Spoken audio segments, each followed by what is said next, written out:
Hello and welcome to the NYC Schools Tech Podcast. My name is Nancy Ribak Altadonna and I'm the producer and host of this program. This podcast is part of the NYC Schools Tech Suite, which includes our NYC Schools Tech chat on Twitter, our group on Facebook, and our year-round certification programs. Most of this podcast was recorded at the 6th Annual NYC Schools Tech Summit, which took place on July 31st, 2018 at the Beacon High School. The annual NYC Schools Tech Summit connects educators, administrators, and other staff to each other, as well as experts, thought leaders, and those behind the products and practices that schools are incorporating today. More than 1,200 dedicated professionals came to the 6th Annual NYC Schools Tech Summit in 2018. Attendees could connect directly with exhibitors at more than 70 tables featuring vendors and teams from various NYC DOE offices. Attendees could choose from more than 60 workshops throughout the day.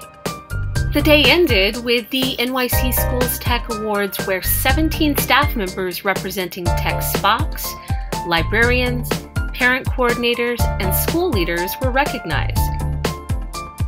As the host of this program, I had the opportunity to interview notable attendees and presenters. They're using multimedia, they're using trifolds, it's very sensory heavy and loud because they're young people. Dinora Gadacho served as the keynote speaker for the 2018 NYC Schools Tech Summit. She's the New York City Executive Director of Generation Citizen, a national nonprofit. Generation Citizen works to ensure that every student in the country receives an effective action civics education that provides them with the knowledge and skills necessary to participate in our democracy as engaged citizens. I would say I believe that the reason that civics has been, and I don't want to say eradicated, but I think de-emphasized over the last 20 years is that our society didn't, as we were chasing this moment of this Sputnik moment where our country was really focused on the role of STEM and being competitive in a global society, we de-emphasized our underpinnings of our democracy and the founding fathers' belief that all of us had to be educated to be good citizens, right? And so it wasn't that civics was eradicated. I don't think that anybody had the intention of ripping civics out of the classroom, but by placing so much emphasis on science and math and standards and metrics-based learning, we de-emphasized project-based learning, right? And de-emphasized the core knowledge and skills that young people need in order to find their civic voice and be good citizens long term. And so my vision for New York City in the next 10 years and for the world writ large is that Generation Citizen doesn't need to exist. That action civics is a common word in everyone's home, and that every young person is being given the civic knowledge and skills they need to be prepared to participate in a 21st century democracy. Mayor de Blasio had announced a bold vision earlier this year for bringing civics to all students citywide, K-12 in the next several years. I want that to be accomplished seamlessly and successfully, and to be a national standard for what it means to be an action civics discipline, implement an action civics discipline in the classroom. My name is Brooke Wallace. I am the program director at Generation Citizen in New York City. We have partnered with so many phenomenal schools, and one of our schools in the South Bronx is a special education class, and many of the students are nonverbal. A really big part of Generation Citizen is building consensus, and each class works as a group. So in this class, the teacher was able to use technology to have these nonverbal students do research, input their ideas, and weigh in on what they believe is important through Google Docs. And it was a way to really have these students that in a normal classroom are typically in a corner and quiet and feel like their voice isn't heard, to really use their voice. And that's one of the wonderful things about technology. And we need more teachers and individuals to be aware of how they can use technology to be inclusive of all types of learners.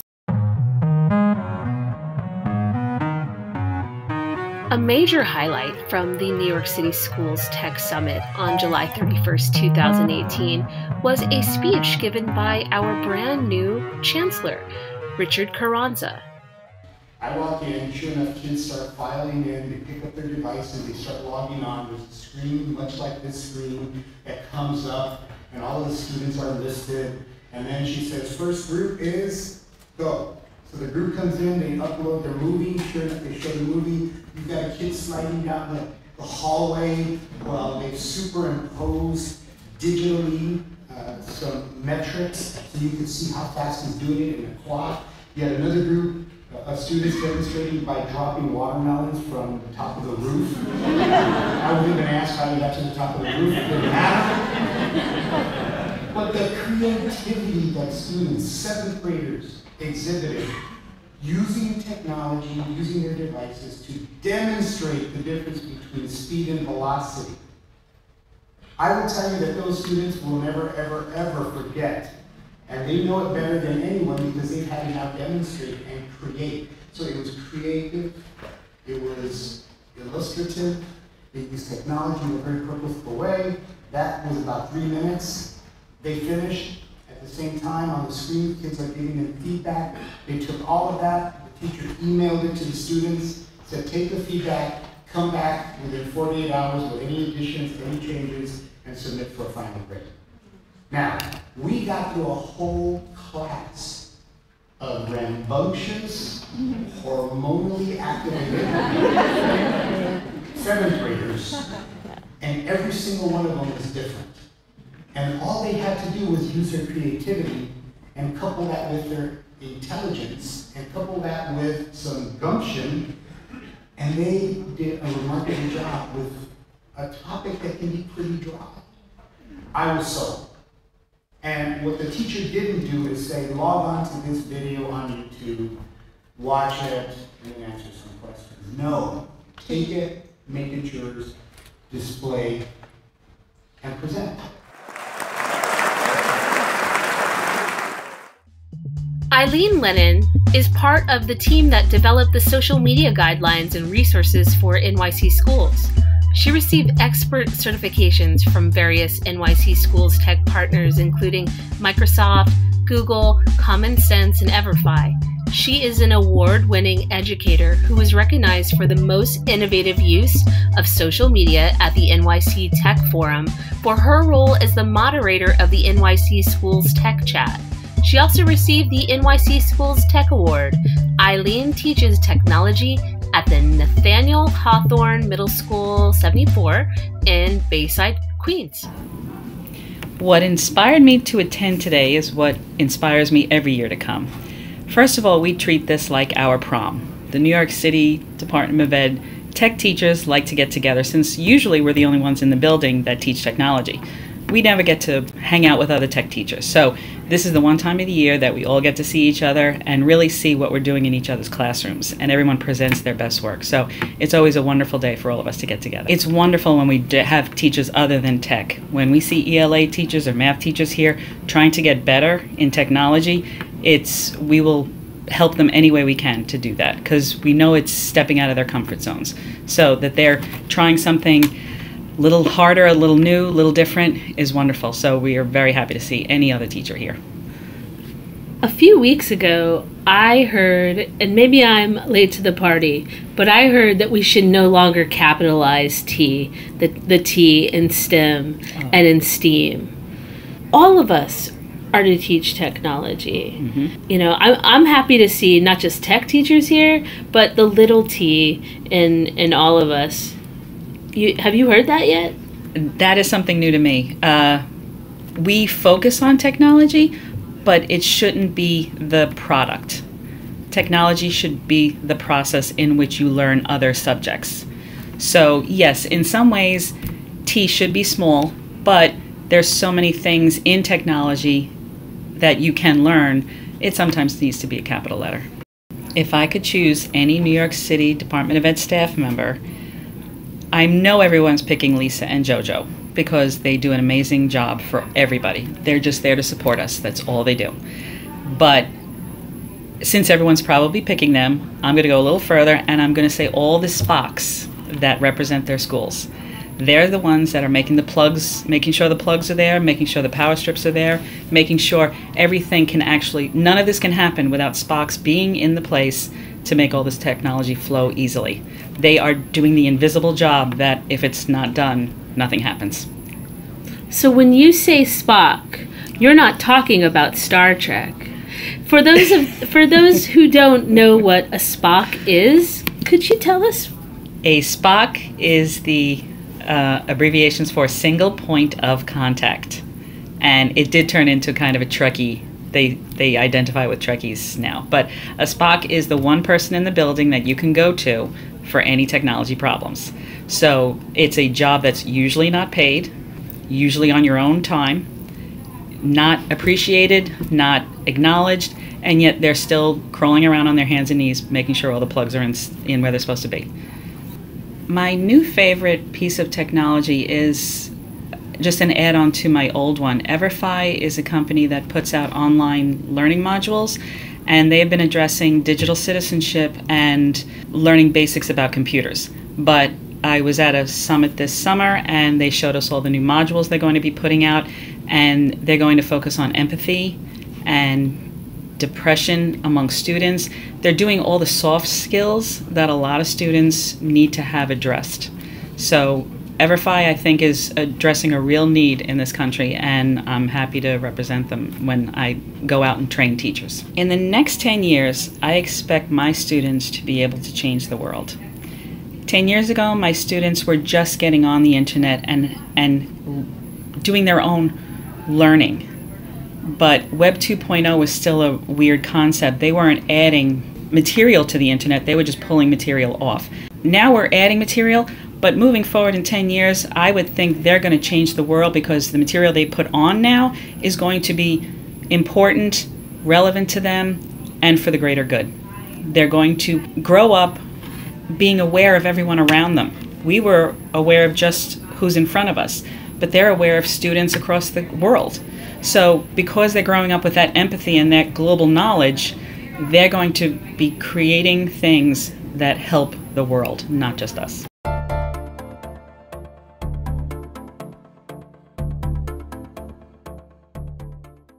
Hi, I'm Ellen Goodman. And I'm Christy Laureate. We're DonorsChoose.org National Teacher Ambassadors, and we're here to help you get funding for the tech you need for your classroom. DonorsChoose.org is a platform. It's a charity platform. It's a 501c3 charitable organization that was founded in 2002 to help teachers reach citizen philanthropists, to bring money to project ideas that teachers have and don't necessarily have the funding for through their schools. So let's say you need some Chromebooks to help your students get online. You could go on to DonorsChoose.org, create a project, shop, add the exact items that you want, and share your project through the Donors Choose website. And donors can browse through the projects that are listed, and they can choose to donate amount as little as $1 and help fund your project and get the tech into your students' hands. Every teacher in every grade from pre-kindergarten Head Start through 12th grade in a public school, unfortunately, based on their 501c3 status, they cannot work with private or parochial schools, and they cannot work with schools outside of the United States, and they cannot work with higher education institutions. However, it's open to every full-time working teacher in a United States public school. Wow. So teachers may choose to write a project for technology. I've had a 3D printer, a 3D pancake printer funded for my students, and my students are able to go online on the software, design a pancake on their computer, and the 3D printer will print it in pancake batter on the griddle and cook the pancakes, and the students get to interact with that technology that they might not have exposure to any other way. DonorsChoose.org actively recruits new teachers all the time, and there are teachers who are mid-career, end of their career, and they've never heard of DonorsChoose.org. They still have an opportunity to open an account and post a project just the way a brand new teacher would post a project. And because Donors Choose is constantly trying to help teachers get on board, whether they need pencils and notebooks, or they need MacBooks, or they need projectors, they're always looking for innovative ways to bring these teachers into the fold and get them really working with the organization. A DonorsChoose.org project will not be fulfilled unless it is fully funded 100% on the site. So Donors Choose recommends and encourages teachers to promote their projects using social media and Donors Choose ambassadors, which is what Christy and I are. We bring the ideas to you and we help you fund and find we help you find what your students need and help you write a project to fund what your students need. In addition, during the back to school promotion in August, in addition to getting that $50 donation, all donations to their first project will be matched with a match code. So Donors Choose is really working hard to help teachers get the items that they need for their students to benefit all their students. You can you get us at Twitter where I'm at NYChristy26 and Ellen's at TechTeachNY. DonorsChoose.org, DonorsChoose.org. And if they just type that into any browser search bar, they'll go straight to their homepage. Donors Choose is a way that if you dream it, you can make it happen. So thank you so much, Ellen and Christy. You've been fantastic. Where do you teach? I teach computer at PS200, which is a pre-K to 5 elementary school in Bensonhurst. I am the computer technology teacher at PS236 in Mill Basin, Brooklyn. And I am in Bay Ridge, Brooklyn. So Brooklyn's in the house. All right. Thank you so much, Nancy, for having us and for letting us share our passion for our students and DonorsChoose.org with you and your audience. Thank you.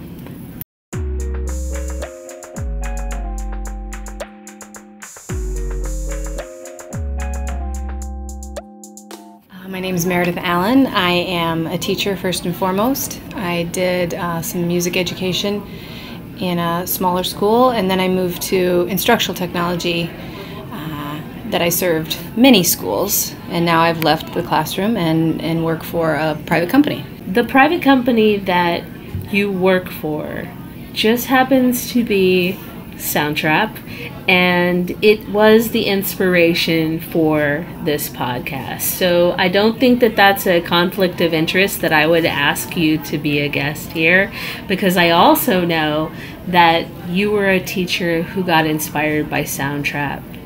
Tell us more about that. Yeah, I would love to. So when I was first introduced to Soundtrap, I was teaching in the classroom. I was preparing for a presentation on connecting classrooms globally with the idea of music collaborations. And so literally Googling music collaborations and stumbled on it. This was in 2015 and did not know that the technology was out there. Thought that a digital audio workstation had to be on a computer, one device, one user. Did not know that we had browser-based capabilities like that. It was a game changer for me when I watched the video introducing it and I saw the kids creating a podcast and then connecting to other schools across the globe and thinking, as a mother, that's what I want my kids to have experiences in the classroom, not just as a teacher, but as a mom, because that's what those skills and those connections and networking that's going to follow them with their life versus memorizing and reciting facts. And so during that time, I had reached out to the company, and what do teachers do best is ask for free stuff, and they were great about it. They said, sure, here's some free licenses. And little did they know, I think, that I would be a thorn in their side for the next 3 years. And so that's kind of, I am in a sales position now with a company, but it's a complete accident because as a teacher, I found it and just literally fell in love with it and now evangelize it just because my heart's there. I was talking to a teacher in a very urban area, and we actually had a lot of connections that were the same, a lot of similarities in our classrooms, because we talked about the kids not having their world expanded. So they, in a rural school, my kids were probably not ever leaving the county. They were going to go to the same factory that mom and dad worked at, and their experiences were going to be limited to that. In a very urban, I think in this case it was a fairly poor district, the teacher I was talking to in New York said, my kids, they're not ever going to leave this neighborhood. And so their world is not expanded past that neighborhood. And so he was saying, he was mirroring exactly what I was saying about We need to offer quality technology experiences for kids to be able to know that there are others out there that are different yet similar, that, you know, there's cultures that we might not be exposed to in our little tiny world, and then make friends and love, you know, create a loving environment between these different worlds without having to actually leave your smartphone or your tablet or your Chromebook. The thing I love the most about being at this summit, this New York City School Summit, has been the energy of the teachers. You know, it's the middle of summer break, and these teachers they've devoted a day of their vacation and decided they want to learn and be a better educator, and they're excited about taking technology and integrating it into their classroom in a meaningful way. And so I am just filling my bucket with their energy so I can go home and work from my computer and do my day-to-day. But that's my favorite thing, is feeding off the energy that's happening right now.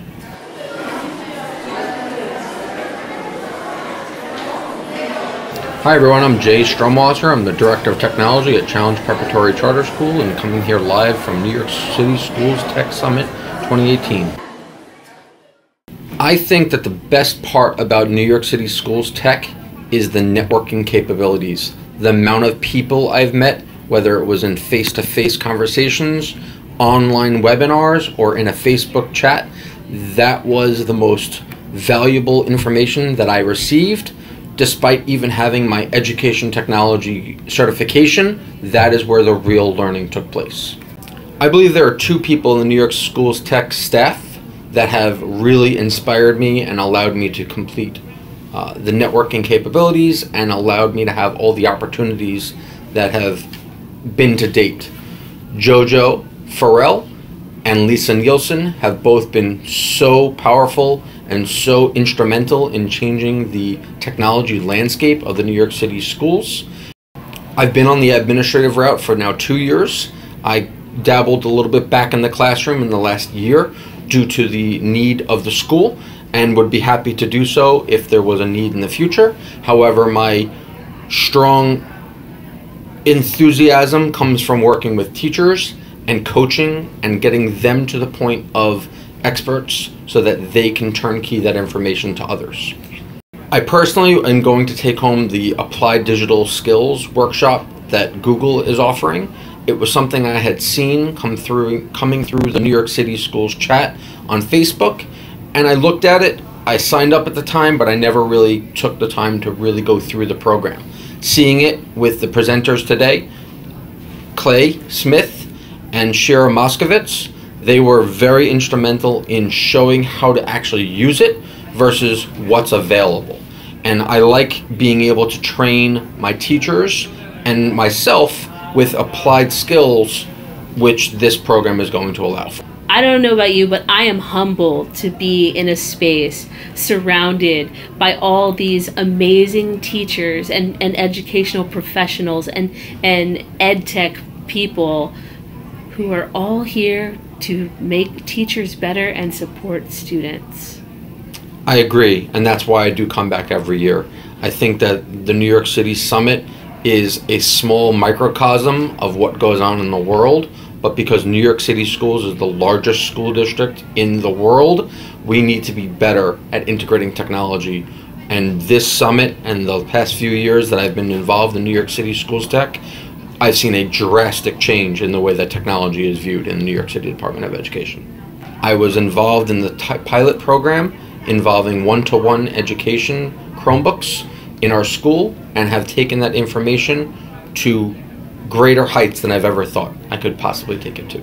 In the next 10 years, I expect my students or teachers, so I expect my students and or teachers to be able to integrate technology seamlessly so that there's no fear of a teacher being replaced by technology. It is a seamless process. Jackie Pitano is an EdTech instructional lead at the Staten Island Field Support Center. Experience as a former elementary teacher and technology coach has brought her to a district as an administrator supporting 70 schools in District 31 around integrating technology. She works closely with FSC staff, school administrators, and educators to enhance teaching and learning in pre-K to 12 and continuously shares her passion and love for EdTech in our New York City DOE schools. How many times have you been here? 6 times. You're a founder, huh? Yes. Tell us about that. It's definitely grown from the beginning, and it was very intimidating at the start, and we watched it grow and different presenters each year. You know, it just keeps getting better, and the more and more people that come out are just lending so much new knowledge to the sessions, and it just gets more exciting every year. Where does all the magic happen? The magic happens in our tech group. I feel like that's the root of all the inspiration. So again, our Facebook group, #NYCSchoolsTech. And you know, you're part of it. It's where everybody goes to talk. It's where we go to chat. It's where we go to shoot ideas. And I think that that's where a lot of the inspiration comes when it comes time to plan the Tech Summit every year. So how do all these vendors know about this? The vendors are also part of our group as well. So the vendors, so that's also part of the group, is that we have this conversation amongst ourselves, educators and administrators, but also the vendors are a key component to the work that we do, since they're supporting what we're purchasing. So they're also in there, and that's how we sort of build this network, and again, have them support the summit every year. So what inspired me to come to the Tech Summit today was really to see my friends in person. Now, I know we communicate daily, again, through social media and on the Facebook group, but getting to see people in real life, there's nothing like it. You know, getting to have those conversations one-on-one, catching up, that's really what pushed me to come today. And even just volunteering my time. Not even getting to go to sessions necessarily, but volunteering to help newbies. People who are coming into the social media booth. You know, it's just, it brings me joy. It makes me happy. So, tell us a little bit about your background that got you to this point. I mean, you were a teacher, I'm assuming. Yeah, so I started in 2005. I was a classroom teacher, mostly ICT. I fluctuated between 3rd and 2nd grade. Actually, my first job was pre-K. That was rough. That was rough. I was not prepared for that. But again, when it's time to take a job, you take the job, and it worked out. So I was about 7 years in the classroom, and then I had gone for my master's in instructional technology and became the technology coach for 3 years. And in that time, I had gone back for my district leadership license. So I wanted to be an administrator in some capacity in the ed tech world. So when the districts opened up as field support centers, they had the opportunity for what we are. I'm an instructional lead, and I have the focus of instructional technology. So what I do is I support all content around ed tech with the 71 schools on Staten Island with some of my teammates, and we really infuse it, you know, special ed, ENL, math, social studies, you name it. We're all working together for the greater good around ed tech. I'm glad that you mentioned that you work with lots of different content areas. If I could thank any New York City Schools Tech staff member, I couldn't just pick one. I would have to pick 3. And it would have to be Lisa Nielsen, Darlene Alfala, and Eileen Lennon. It was from the beginning. That's been my tribe. It's been my edu sisters. And we've done a lot in the 3 to 4 years that we've known each other, professionally, personally, and I think we've all grown. And what they do for the group? So, it started out with Lisa Nielsen.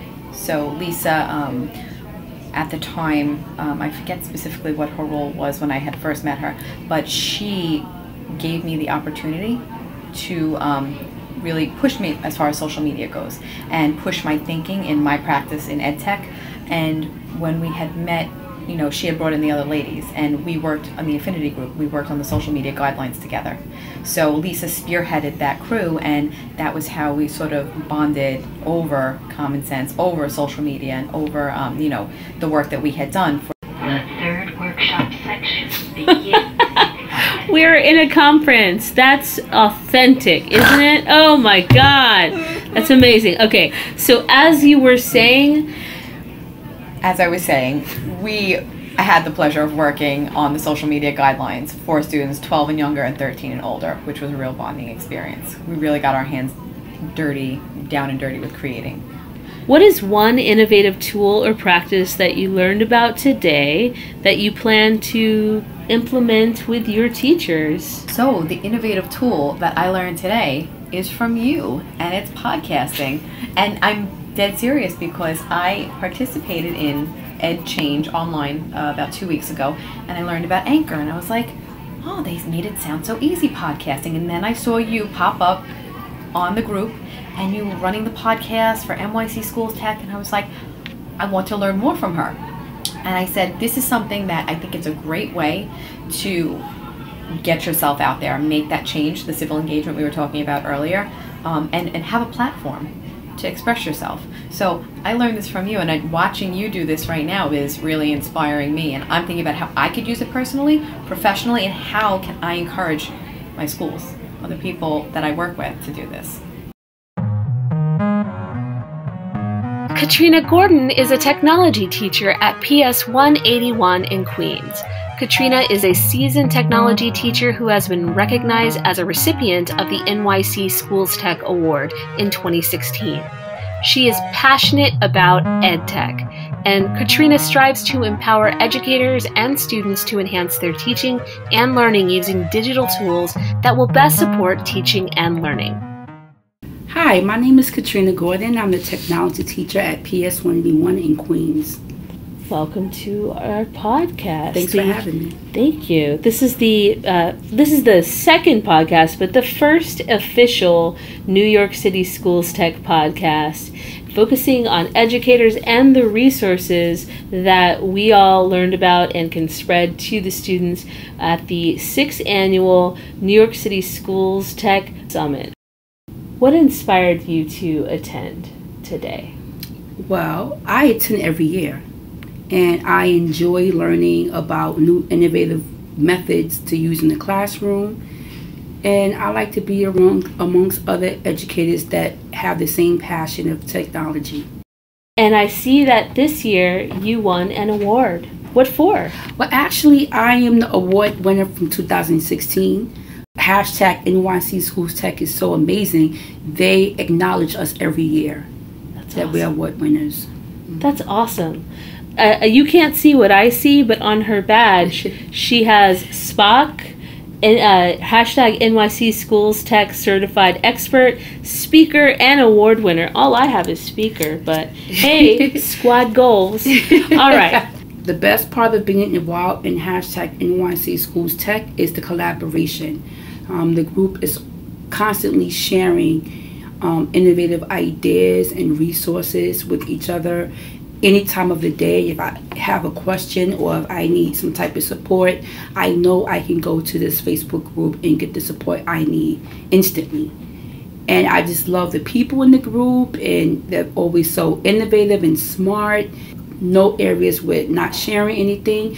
And there's a lot of resources within the group. You have people with Promethean and the help desk. If I have a problem with a vendor, I know I can go into the group, find a vendor, and I can get immediate assistance with any issue I have.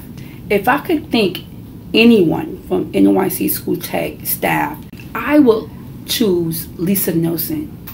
And the reason why I would choose Lisa is because she has been so instrumental in my development as an EdTech educator.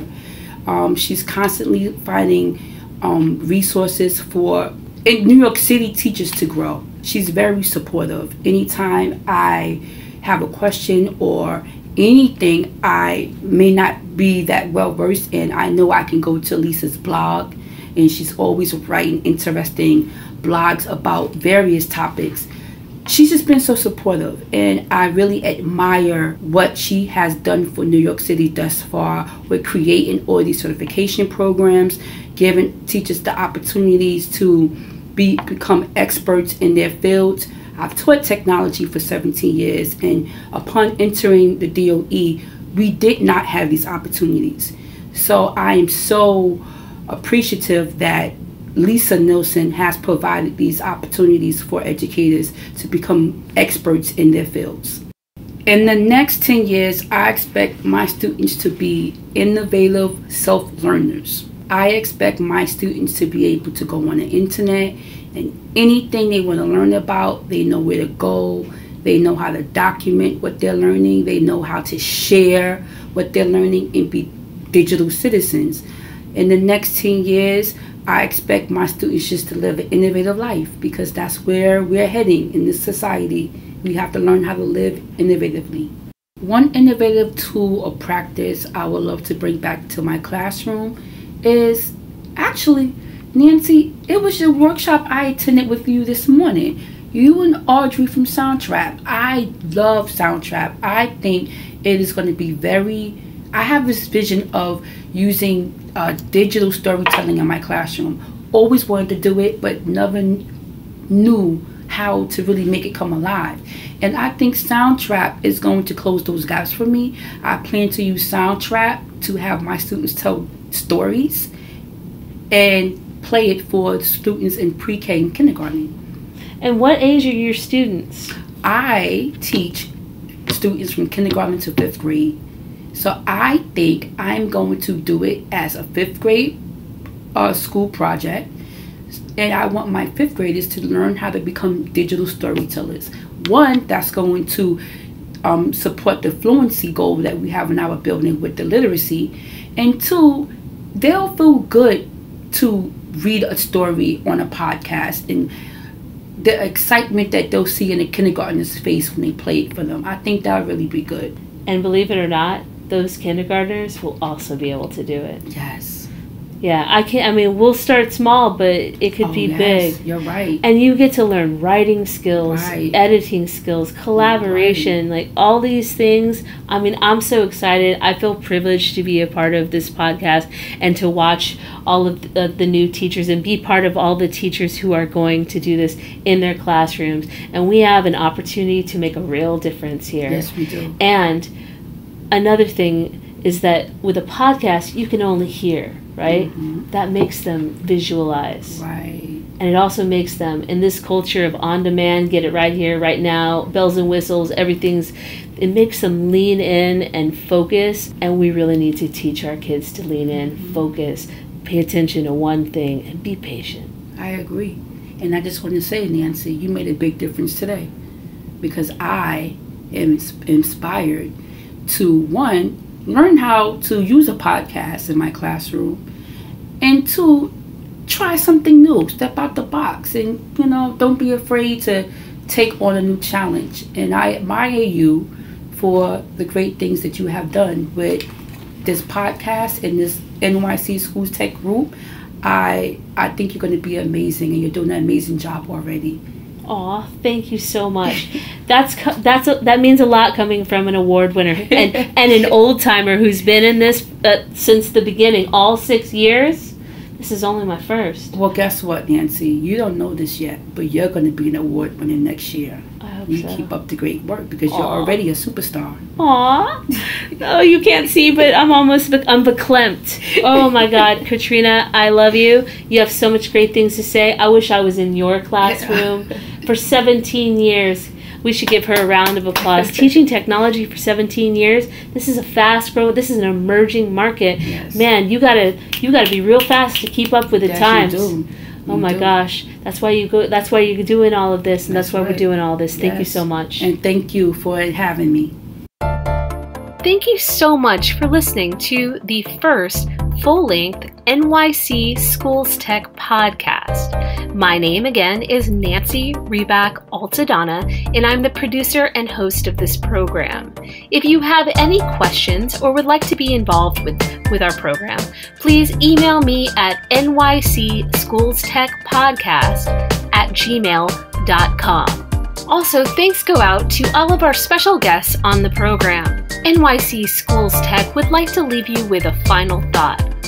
Work hard and be nice. And take care of your eyes and body. For every 30 minutes that you're looking at a computer, stand up, stretch, and look away for 30 seconds. All right, we're just looking out for you.